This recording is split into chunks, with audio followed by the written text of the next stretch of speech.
বর্তমানে 2-3 জন বাচ্চা রেখে অনেক মহিলারা পরকিয়া করে, অন্যত্র বিয়ে করছে, স্বামীকে ডিভোর্স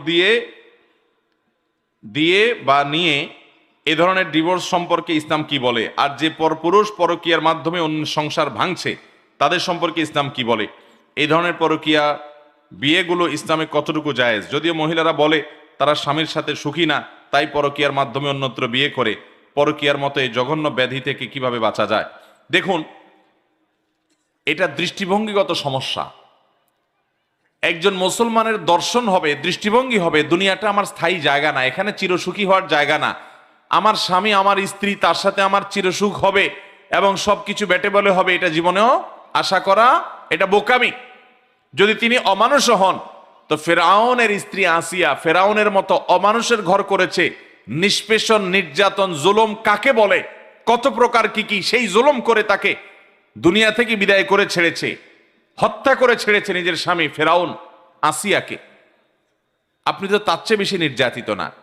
আল্লাহ তাআলা কোরআনে কারিমে এরকম দুজন নারীর দৃষ্টান্ত দিয়েছেন। একজন হলেন ইমরাতে ইমরানের দৃষ্টান্ত,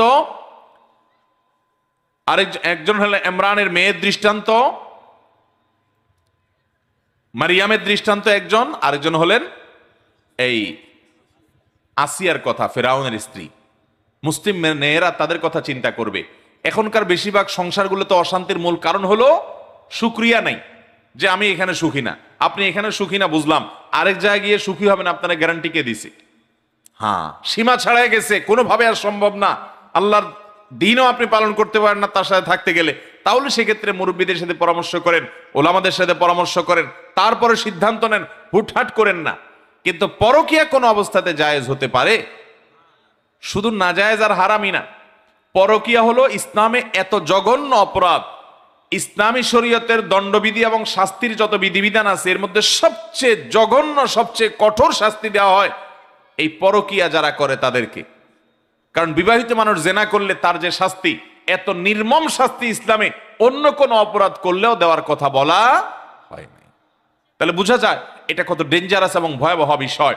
এই জন্য ভাইরা আমার, বিবাহিত মানুষ অন্য বিবাহিত পুরুষ বিবাহিত নারীর সাথে যদি কোনো অবৈধ সম্পর্কে লিপ্ত হয়, এরপর সেখান থেকে চলে যায়, অনেক সময় মেয়েরা ডিভোর্স দিয়ে দেয়। এত সহজ না ডিভোর্স।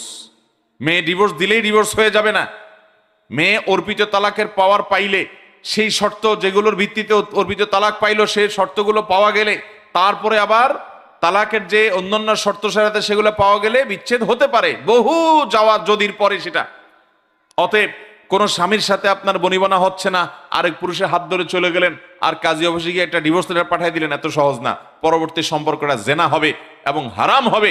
একই কথা পুরুষের জন্য প্রযোজ্য, যে আপনি কোনো মেয়ের, কোনো মহিলার সাথে আপনি বিবাহ বন্ধনে আবদ্ধ আছেন, আরেক মহিলার সাথে হারাম সম্পর্ক করলেন, আল্লাহর জমিনের সবচেয়ে কঠিন শাস্তি এটার জন্য হবে।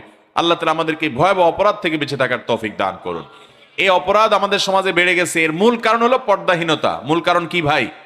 পর্দা না থাকা। পর্দা থাকলে কখনো এই সমস্যা হবে? ফেসবুকে পর্দা নাই, অন্য পুরুষদের সাথে ইটিস ফিটিস ফালতু আলাপ, কর্মস্থলে চলে যাচ্ছেন, অফিস আদালতে অন্য পুরুষের সাথে আলাপ সালাপ, এগুলো হইতে হইতে আস্তে আস্তে পরকীয়ার দিকে যে আপনি টেরও পান না। আল্লাহ তাআলা কেন পর্দার বিধান দিয়েছেন? আল্লাহ তাআলা আমাদেরকে বুঝার তৌফিক দান করুন।